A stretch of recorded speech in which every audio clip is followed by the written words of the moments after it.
Hey, this is the Nature Boy Ric Flair, and believe it or not, whether you like it or don't like it, learn to love it, because you have to listen to Wrestling is Real. It is the best thing going today. Woo! The worldwide leader of podcasting excellence, the king of podcasts radio network proudly presents The Wrestling is Real podcast, because wrestling needs us. We got Forbidden Door coming up this weekend. We're going to talk about that a little later on in the program, but first we're going to go talk about Money in the Bank coming up next week, next Saturday in London. And one of the forerunners, one of the favorites that everybody's talking about right now, that I've only been talking about since 2016, 2015, right? I'm not going to go into the gimmick. Yeah, okay, but Eli Drake, now LA Knight. As always, this finicky IWC, WWE-centric fan base, you know, the bubble. When you don't see Eli Drake and his work that he did in Championship Wrestling from Hollywood, NWA Power, Impact Wrestling, he was a champion there. He was a tag team champion in NWA, and I believe he was the champion over in Championship Wrestling from Hollywood. Okay? He has worked his way, busted his ass through a lot of different ways to get himself where he is right now. Now, 40 years old, this is the run that he has to be able to get. If we're going to see how far he can go in his WWE career, this is it right here. Because he's been in and out of this company since, 2013? 10 years of the run to get to here. And he has gone through so much to work his way up. Now, look, we can go ahead and talk about a number of things about the character himself. LA Knight, he is a cross between, in his promos, The Rock and Stone Cold Steve Austin. He has a bit of a change up where he's also can cut promos like almost like a classic, like a Ric Flair, or in a way, some of the other greats that are out there. He's got swagger, he's got bravado, he's got ego. And, hey, the fans are finally getting over to him. Something he never got a chance to do. Now, credit where credit's due. Triple H has given him the chance to go ahead and finally be here. Because if not for Triple H, he would not be here. For whatever reason, Triple H took a liking to him, gave him some time. He's been mulling and wandering around for the last, 6 months. And everybody's talking about, if I had to see one more time on TikTok, the difference of, look at LA Knight's response from 6 months ago to now. Right. He comes out to confront Logan Paul. And, yeah, I get it. He is getting somewhat over now. He is. They'll say his catchphrase. I mean, they'll go ahead and go along with him when he says, yeah. They'll go along with him when he says LA Knight. Got it. I mean, he hasn't necessarily done anything necessarily in the ring or any matches where he had something that really just made him stand out. It's just his promo cutting, which he's really good at. Which is why I never had a problem with him if they decided to change his character anyway. So the Max Dupree character did not go over. Didn't get much of a chance anyway. That's fine. But what they have done so far with him is, they gave him some time. He's only been to this main roster now for less than a year. And he's been with the company for less than 2 years, right? And even what they did with him in NXT wasn't necessarily overly spectacular. All I said to myself was, this is Eli Drake. That's all. They changed his name. He couldn't be called Eli Drake. That's fine. So you found something else. You found another 3 syllables for him to use instead. Fine. No big deal. Of course they're going to use their own name and their own likeness to go ahead and change a character so they can use it as a WWE character. Of course they would. Of course. That's what they always do. So now we're here, and is LA Knight going to be given the time and investment to be the one that ultimately wins the Money in the Bank ladder match in 2 weeks, next week? Logan Paul's in it. Damian Priest is in it. You already added those names. Those are the other front runners I also see. I'm going to tell you this. I mean, is LA Knight a heel or is he a face? Well, he's a face right now. Kind of a tweener. But to me, I guess what they want to do with them right now is, look, I think what you do with the Money in the Bank briefcase, to me, is Damian Priest wins it. Takes it home to Judgment Day. And then it creates a rift in Judgment Day between Finn Balor and Damian Priest. And then we get some wrestling, some infighting with Judgment Day. Kind of take off the same storyline that the Bloodline's working with. And let them have their own stirring up of factions where, you know, a faction's been going so well for so long. Put a shiny little toy in there like a title and let the fireworks go. That's where I would go with it. I'd say Damian Priest wins it. Hold on to that briefcase, and there's a whole lot of fighting when it comes to Finn Balor and Dominic Mysterio and Rhea Ripley, and there's a lot of infighting and a lot of wrestling around. That's where I would go with that. Logan Paul, well, I mean, he wouldn't be around much to go and use the briefcase, but then again, you would have to keep Seth Rollins with that title for a while until the time that you want to have Logan Paul cash it in. At any time, of course. So you could do that, I guess. But right now, not much more I can say about it. Its career has been extensive. 20-year career, by the way. If you want to talk about he's been due the chance to be here, sure. But of course, I want to be the one that will take a little bit of time and say, you know what? Nobody's taking the time to go ahead and go through his career and just mention, listen, the way he got here. But he has the TNA stigma. That TNA stigma hits everybody. I put a post on Twitter today talking about how is it this guy isn't possibly going to be. You don't think LA Knight could be the next Bobby Roode? Remember all the push they had for him to be something, the glorious gimmick, and then all of a sudden, whew, disappear. I'm guessing he's hurt, but we haven't seen him in a long time. And are we going to see him back at all? I don't know. But that's one of the things you have to think about. Now, independence in 2003. 2010 joined the NWA affiliated Championship Wrestling from Hollywood. That is really where he made his bread and bones. 2013 went to WWE, went to NXT, in the first initial run of the NXT in Full Sail under the name Slate Randall, released in 2014. Went to Impact Wrestling, found his breakout as part of what was the name of the group with Drew McIntyre? I have it down here. I just gotta look at it. Hold on. If I'm gonna look down here, I'll be able to check. Oh, that's right. The Rising, right? Micah and Drew Galloway. The Rising. And that was in 2015. And by the way, fun fact.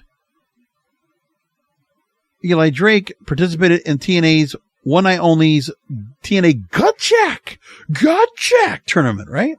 Wow, that took you a while back. Won a 5-way elimination match. Oh, he was actually in a 5-way elimination match. Wow. Isn't that a while back, huh?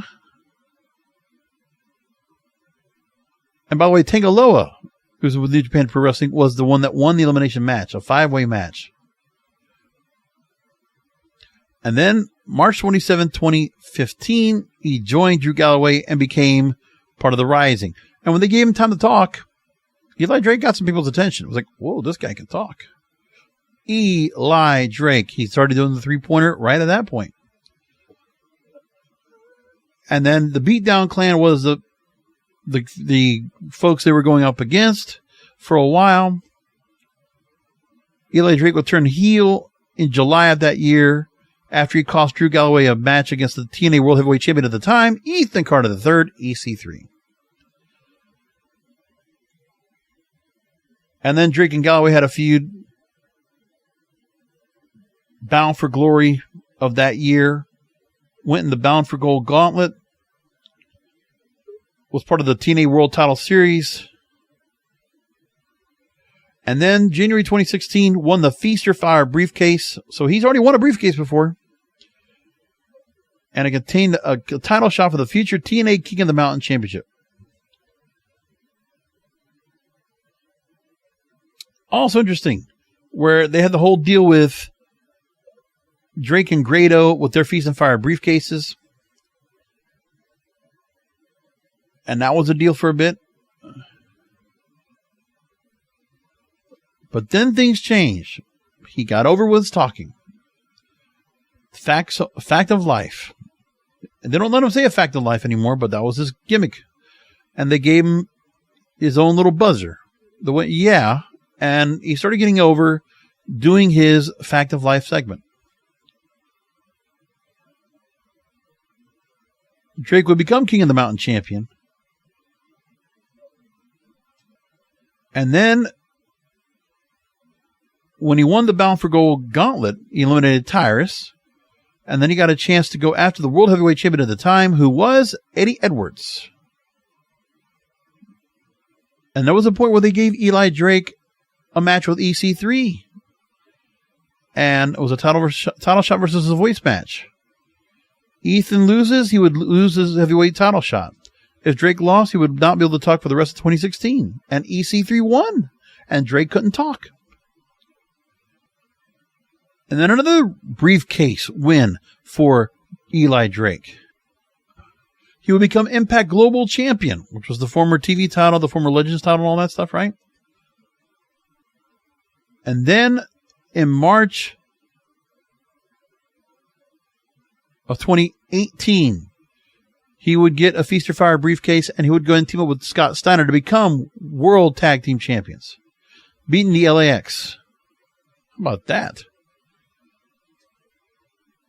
And at that time, I think it was Hernandez and Homicide. It was not, it was not the current. It wasn't Santana Ortiz. Keep that in mind. And then Slammiversary 16, Drake and Moose featured each other to be the number one contender for the Impact World title.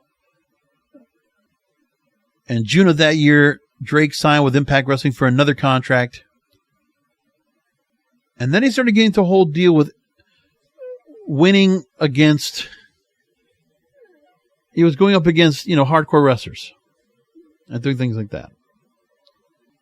So am I mistaken? That's what I was thinking. Okay, so LA Knight or Eli Drake never won the Impact World title. He did win the Global title, the King of the Mountain title, and a World Tag Team Championship, and he won the Feast or Fire briefcase twice. And that was it. So he left. Was never going to be crowned world champion. Okay. But that was his best run. Like, he really made his name for himself there. And then he left. Put in 4 years. No problem. And then he makes his way in to work with Nick Aldis and sign with the National Wrestling Alliance.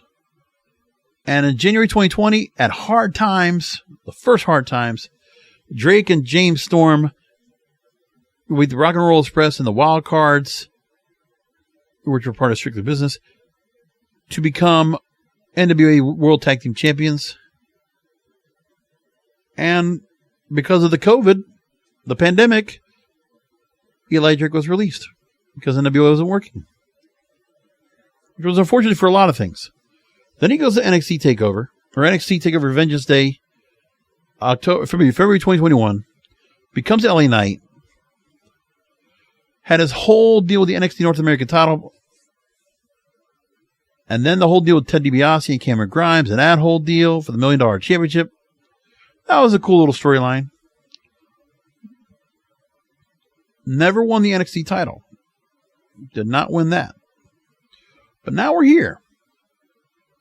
And so he's been back on the main roster since April 2022. Maximum Male Models did not work out. It panned out. Quickly fizzled all that out.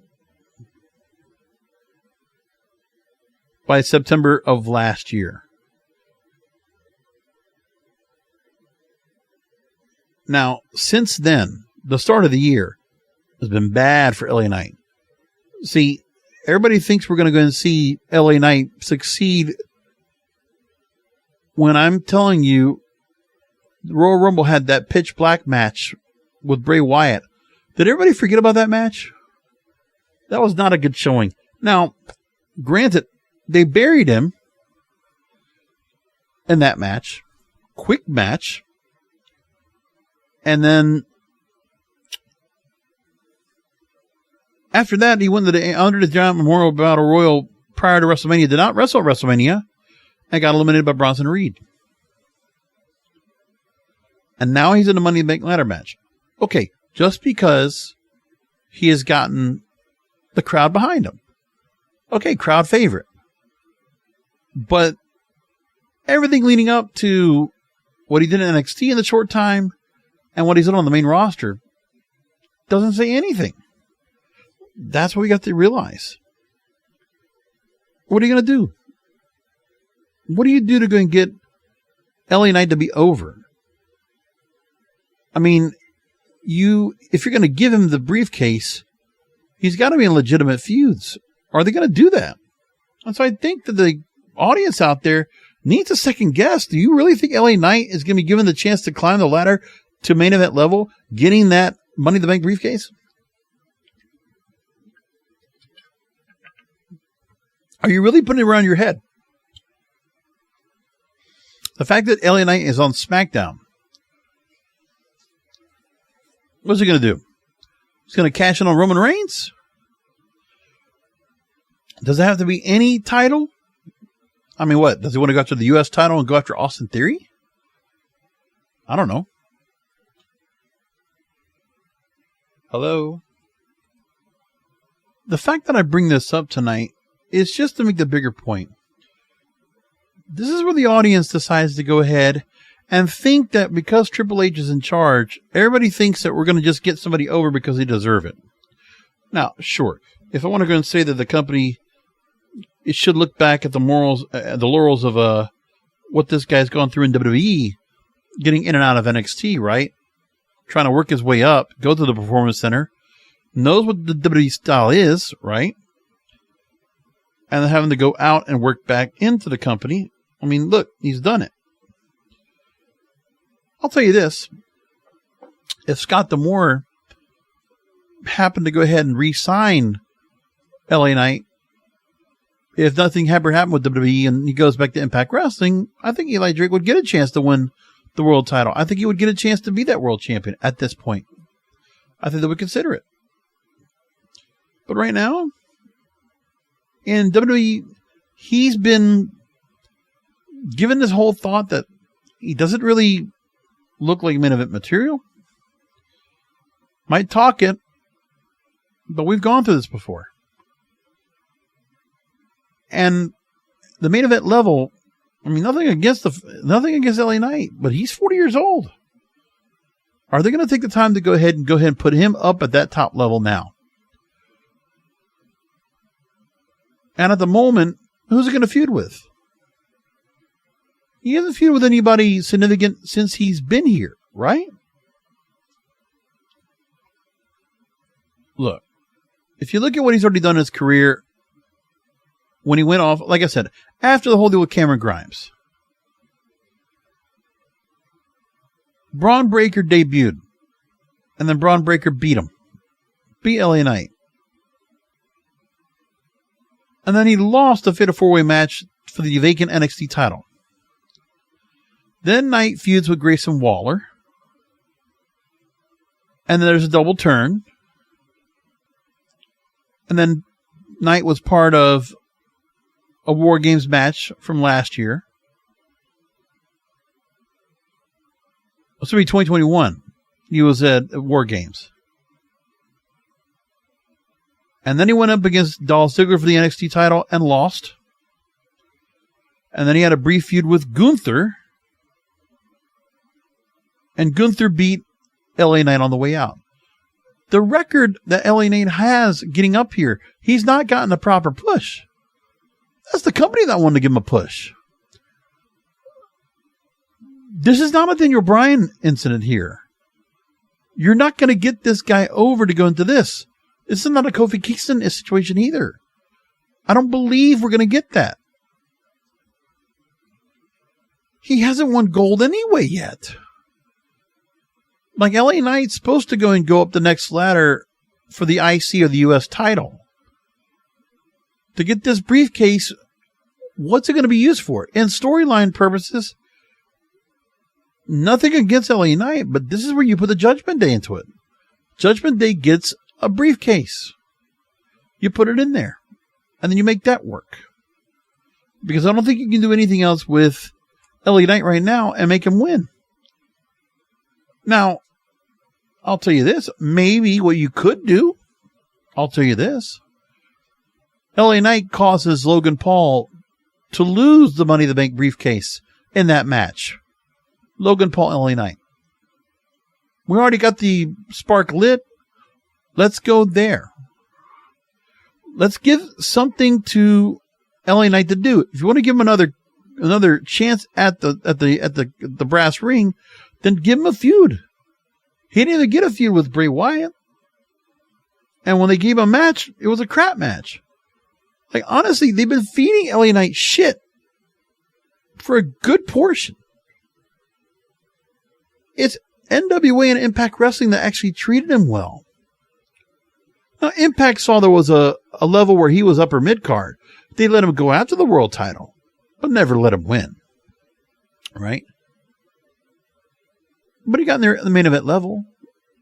Now, he did pretty well with that. I mean, tag team gold he's gotten. He could be a tag teamer again. But then they get that with the whole thing with Madcap Moss, remember? Oh, no, not Madcap Moss. It was Rick Boogs, right? Other than that, he's been wallowing around. He's just a character. Listen, he's good for the house shows. He's good for out there. But for people to go and think honestly, sincerely ask yourself the question, do you really think that they're going to give LA Knight this chance? Of the stars that you already have in that Money in the Bank ladder match right now, of those that are in there at the moment, I said it last week. I would scratch out Butch. I was Santos Escobar. No, I don't think so. And Shinsuke, no. And Ricochet, no. So you're only left with Logan Paul, Damian Priest, or LA Knight. So the crowd's going to want an LA Knight. And something tells me the London crowd's going to try to overtake that and try to say, hey, let him win. All right. They could try. Will it make a difference? I don't know. The crowd might go over that way, but I really think Logan Paul or Damian Priest are your winners. That's who gets the briefcase. Logan Paul's going to get booed out of the building, but I mean, he's going to be there. SummerSlam's not that far away. So for him to get the briefcase and then go into SummerSlam with it, yeah, they could do that. Won't make much of a difference anyway. Like to see Logan Paul get dropped in, not even have to win a qualifier, he just gets dropped into the match and then wins it.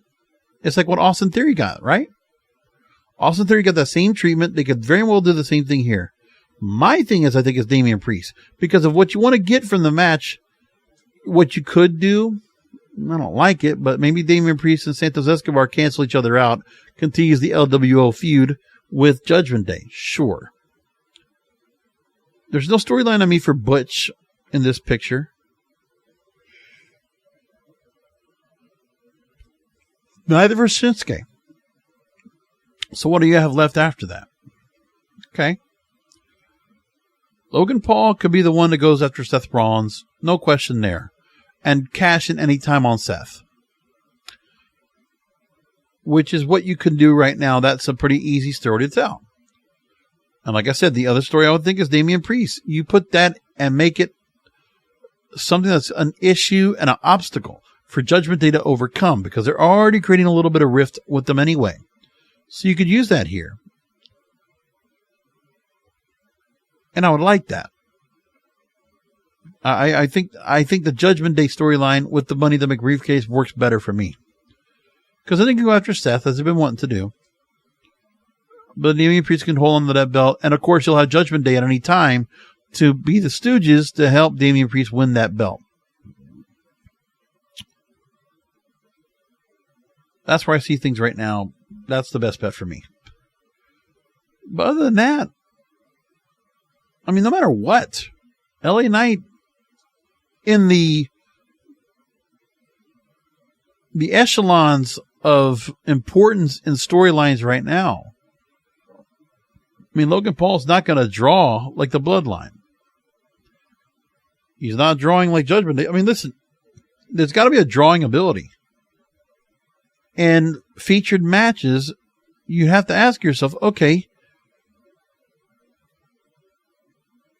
you look at the track record. Since Royal Rumble, since that god-awful black pitch, that pitch black match, he hasn't been considered. He's only gotten over on promos. That's it. But he's not the one getting a show that he does like a talk show. No Kevin Owens show, no Miz TV. There's no place for him, no space for him. He's got to have some feuds. And it's a little bit late for him in the game for him to go and get any feuds that really be significant for him to get up there. Because right now, if you look at the current setup of the roster and who they have, what do you have right now that can really stand out and make a big difference? If you look at Raw on the roster now of what they're currently working on at the moment, like what is there that they could be doing to get LA Knight over and really build up? Because if you look at what they have,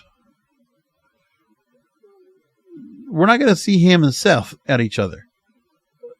Ciampa's back. I don't think it's going to make much difference for him against Ciampa or him against Bronson Reed. Not significant enough. He's a face. And when I think about what else there is, Matt Riddle? Does Matt Riddle get into this? Does Gunther be a part of this? Does he get a chance at Gunther? Like, that's the point. Like, would he get a chance to get against him? But right now, Matt Riddle is in that mix with Gunther.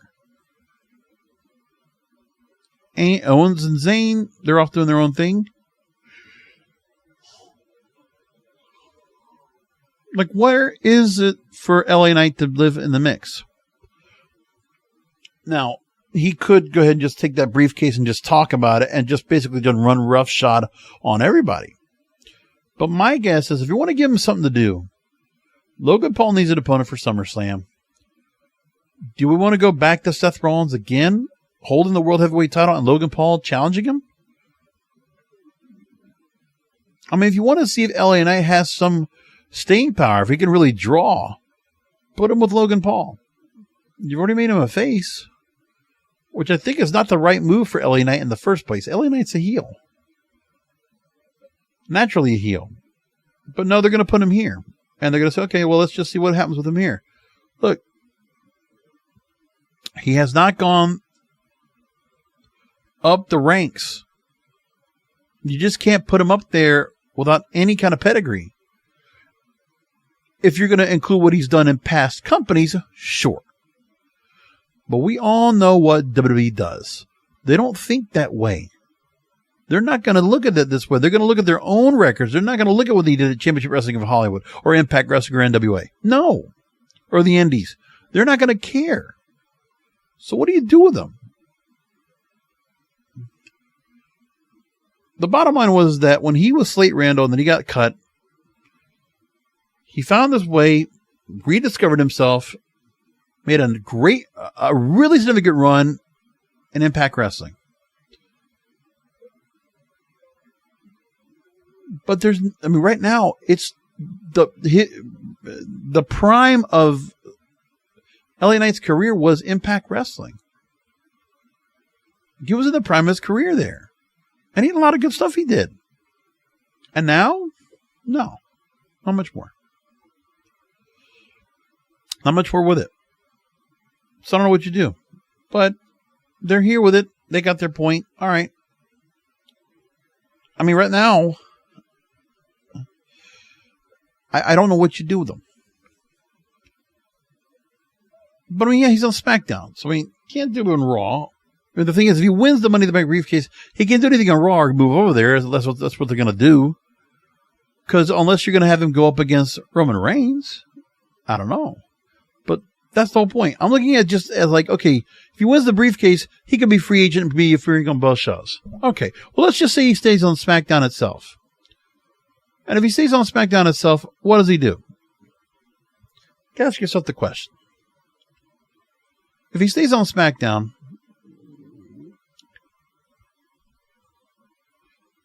he's not in any tag teams. Brawling Brutes, OC, nothing that they're going to be worrying about. Like right now, there's a lot of looking at tag teams when it comes on SmackDown, for one. Like they're focusing on Pretty Deadly, they're focusing on the LWO, focusing on Brawling Brutes. You're not going to put them in the Bloodline storyline. They're not going to do anything with the Usos, right? Nothing like that. Like what else? Grayson Waller? We're going to put those two together again? Is that what you want?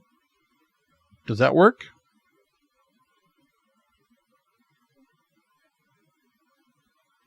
I don't know.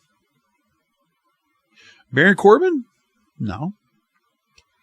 Nothing here considered at all. Like you just have nothing to go ahead and go with that works good anyways. So I don't know what you do, right? I don't know. So now, where do we go from here? LA Knight's in this mix. They can use LA Knight for Money in the Bank to really build up interest. Like in the match itself, sure. You put him here. And then you let him go ahead and, you put him in this match to just see where he goes and how they decide to position him. Because obviously, if they're going to book LA Knight when he's so hot right now with the crowds, then give him a lot of near chances to grab that briefcase and make it where Logan Paul is the one that stops him from doing it, or it's the other way around. I don't know. Because there's nobody necessarily he's going to feud with after the fact. And what kind of a storyline are you going to come up with him with that Money in the Bank briefcase in the first place? I don't know.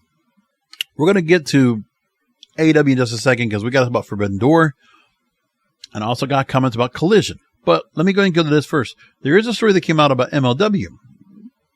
By the way, they have their Never Say Never event coming up.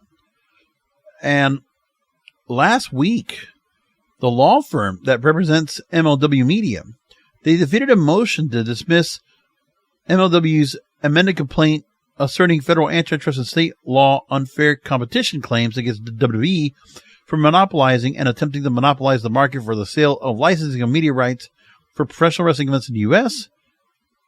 And now MLW will be able to proceed to discovery.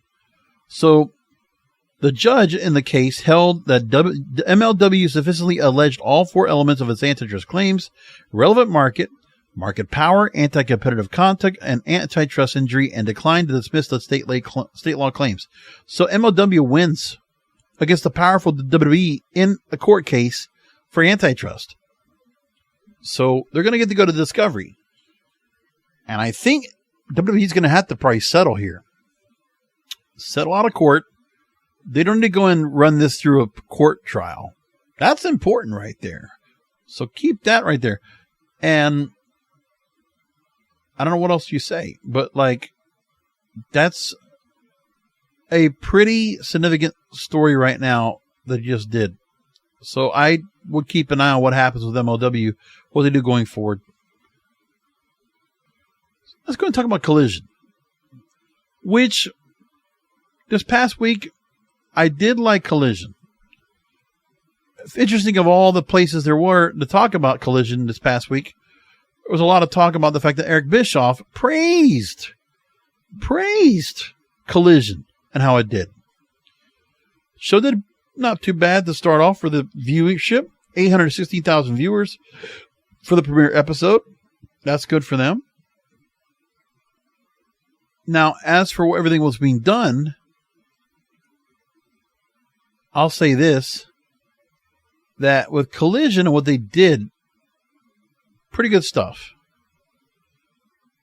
I think what it comes down to is AEW Collision did a pretty good job altogether in what they really do. So above all things, bringing back a very heralded Ring of Honor crew and Kevin Kelly and Nigel McGuinness was a great move. I'm glad they decided to go and go a complete different look, different feel, different presentation. The format was much more constructed, much more polished and produced, as a matter of fact, for Saturday night. CM Punk cut a very strong promo to start off the night. Very good showing in the match in the six-man tag. The returns of Andrade and Miro were very well done. It was a pretty interesting show. It was like surprised to go see another 2-hour show of AEW, but it felt good. Now, how's it going to feel when Collision's now coming up where you have, if you're trying to watch Rampage on Friday night, then you got Collision Saturday night, then you got Forbidden Door Sunday night. It's a lot of stuff. By the way, Forbidden Door, kind of upset. So something happened where the promotions company that has been in charge of getting AEW pay-per-views and also wrestling pay-per-views in general into other venues. So, for instance, the last couple pay-per-views I've gotten to see for AEW, Revolution and Double or Nothing, I got to watch at my Regal Theater, where I got a subscription for, right? And it's right next to my house. For whatever reason, Forbidden Door is not going to be available at my theater. At least I don't know yet. Instead, they're going to feature the pay-per-views, according to the promotions company, at various Buffalo Wild Wings locations.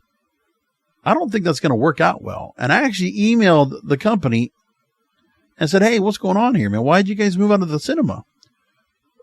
I mean, you're going to put this at Buffalo Wild Wings. What are you going to do? Going to put the whole pay-per-view up there for everybody to watch? Like, you're not going to get all those TV screens to go and show that event. Doesn't make any sense. You're going to have baseball going on. You're going to have other events going on. People are not going to be watching that. That over the main event, or like their, bar trivia or other stuff that they'll have up there.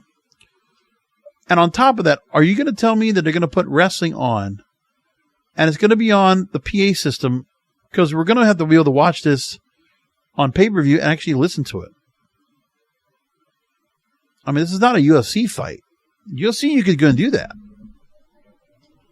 But do you really think you're going to get the same thing for wrestling? I don't know about that. In other markets, sure, maybe that'll happen. You could do that, but not in South Florida. Because then I contacted the managers of both Buffalo Wild Wings near my house. Like, I have a couple within 10 miles of my house. The one was about, 10 miles away. Well, either one. I got one east of me, one on south of me. They both didn't even know that the pay-per-view is coming up, and they don't even know if they're going to have it. So I had to reach out to Johan Promotions and tell him, hey, man, what's going on here? And I hope I get an answer tomorrow, and I'll find out. Because I don't want it to be like this. I hope they put it back at the Regal, because it only makes sense to put it in the theaters anyway, to have it over there in the first place. I don't like this idea of having it here. I don't. We'll find out. So what is there to say about Forbidden Door that I could possibly say to even build things up? Oh, and by the way, I could have brought up John Cena being an LA Knight fan, apparently, because he put up an Instagram post. And, that's it. But for some reason, everybody's all up and at about John Cena posting a picture of LA Knight on his Instagram page to kind of build it up. Is John Cena giving some quiet support? Maybe, but, whatever. Caught his attention. Okay, now, Forbidden Door this weekend. Let's go through the card real quick. I'll just get some quick preview predictions. Look, the card is stacked. It's ridiculously stacked. IWGP United States Championship, Kenny Omega versus Will Ospreay. Omega is the champion. I'm going to take Will Ospreay as the winner because I think Omega is going to get screwed over by Don Callis and Konosuke Takeshita because of the whole story they already set up on Dynamite that Ospreay is going to get some help being backed up so that Omega and the Elite cannot do anything to him. That's where I think things go. Omega will drop the belt, furthering the storyline between Don Callis and Kenny Omega. Bryan Danielson against Kazuchika Okada, the Rainmaker. I'm going to take Okada in the match, or we're going to go to a draw. I'll take that. Blackpool Combat Club, Jon Moxley, Will Uter, Claudio Castagnoli, Konosuke Takeshita, and Shota Umino against the Elite or the Young Bucks. Hangman Adam Page, Matt Jackson, Nick Jackson, Eddie Kingston, and Tomohiro Ishii, the Stone Pit Bull. Wow. And I will take the Elite, Eddie, and Tomohiro Ishii to win. Ishii. I'll take them for the win. International title, Orange Cassidy defends against Daniel Garcia, Zack Sabre Jr., and Katsuya Shibata. And I think Orange continues to retain. Like, you could go and change it. Maybe you could say, are Zack Sabre Jr. and Katsuya Shibata going to stick around to defend? I'll still take Orange on the win. I think they don't want to drop the belt off of him. Yep. Men's Owen Hart Invitational Cup quarterfinal match, CM Punk versus Satoshi Kojima. I'll take CM Punk. I'll take Tony Storm to retain the Women's World title over Willow Nightingale. IWGP World Heavyweight Championship, Sonata against Jungle Boy Jack Perry. Jungle Boy Jack Perry will get a good showing here, but Sonata will overall win. Chris Jericho, Minoru Suzuki, Sammy Guevara versus Sting, Darby Allin, and a member to be announced. Who do you pick? I don't know. I'm not going to try to pick, so I can't pick that match yet. I'm guessing Sting, Darby Allin, and said member that will be announced at Collision will be the winners. MJF, Hiroshi Tanahashi, Jesus, man. I don't know. I guess with Tanahashi, I mean, is the world title on the line? I think MJF's going to find his way out of it. He'll screw out Tanahashi and he'll retain. And there will be a Women's Owen Hart Invitational Cup with a quarterfinal match with Athena versus Billie Starkz. I'll take Athena. And there you go. That's how it looks like. Forbidden Door this weekend. I will be doing a post show right here. WrestlingIsReal.com. And of course, you can find the program, as you always do every week, on all the major podcast platforms, Apple and Spotify, most especially. Make sure to go ahead and do so and follow me over there. Please rate and review the show if you haven't done so already. We really would love that. And for the most part, I'm on social media, Twitter, Facebook, Instagram, TikTok, at King of Podcasts. All my content is available it's kingofpodcasts.com. And until this Sunday, enjoy Forbidden Door. Come back for Wrestling is Real podcast for the next one, the next Wrestling is Real podcast, because wrestling needs us.